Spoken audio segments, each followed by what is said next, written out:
Say adieu to Delphox and hello to Rillaboom as the next 7-star raid boss. Interestingly, the Rillaboom event will not be taking place until July 28th, and this leaves plenty of room for speculation as to what might be announced this coming week. Perhaps hello Mewtwo? While I don't believe this will be the hardest 7-star raid boss we've faced, the normal Terra type is a good choice as it limits Rillaboom's weakness to one type, and that's fighting. So you can bet that Rillaboom will be carrying a no-item acrobatics to ambush unsuspecting fighting builds. And with that, let's preview what Rillaboom's build could look like.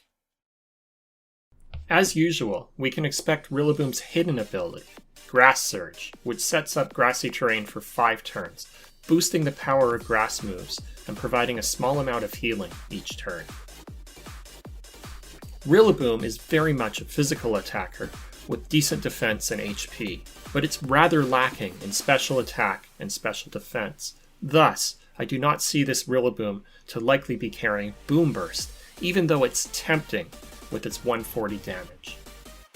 Rillaboom has a decent arsenal of setup moves, including Sword Stance to boost its attack and Screech to lower defense. Growth or Bulk Up could be alternatives here, as could Taunt, in order to prevent raiders from using stat buffs. The raid boss is likely to be carrying its signature move, Drum Beating, as its primary grass attack, but there are several other physical-based grass moves that it gets access to, including Seed Bomb, Razor Leaf, and Wood Hammer, though the latter is less likely because of its recoil damage. Rillaboom gets access to a number of strong fighting type attacks, which can provide coverage, including Body Press and Hammer Arm, as well as Brick Break, which has the added advantage of breaking through any reflex that raiders may try to set up. As we mentioned earlier, the normal Terra type will make Rillaboom weak to fighting, so it is almost guaranteed that a no-item acrobatics, which brings along with it 110 damage, will be a part of the raid boss's moveset. Given that a number of strong fighting types have a dual steel typing, Lucario, I'm looking at you, it is likely that the raid boss will be carrying a ground type attack. Stomping Tantrum's the most likely here, as Earthquake would be negatively impacted by the grassy terrain in play.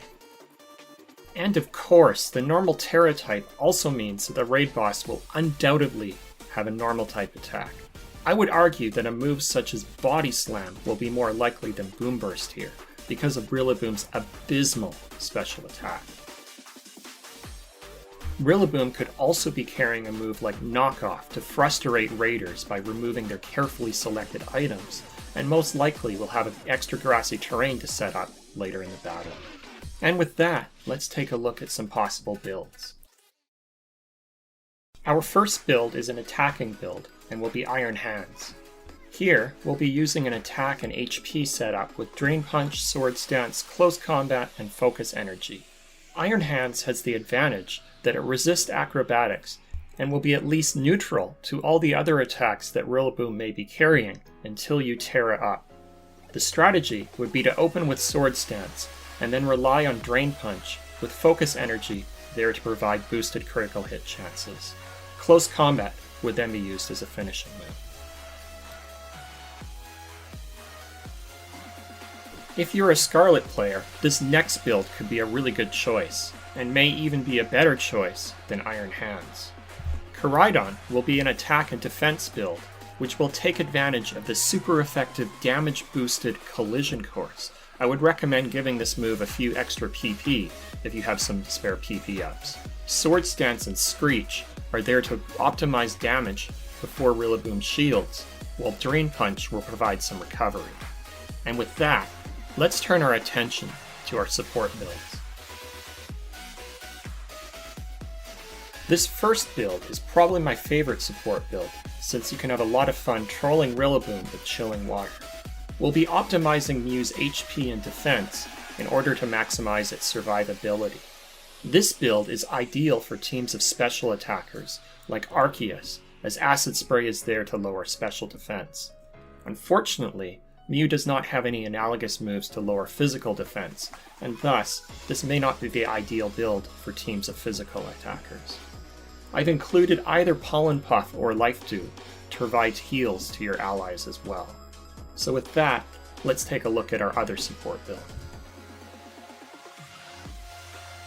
Our last build, Corviknight, can work with either physical or special attacking teams, as we can lower special defense using Fake Tears or use Screech to lower physical defense.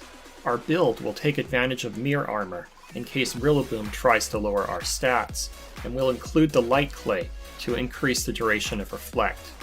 Body Press is great because it plays off our already high defense stat, and Iron Defense is there to provide further buffs to Body Press in addition to increasing our defense. And with that, I would like to ask, what do you plan to bring to the Rillaboom raids?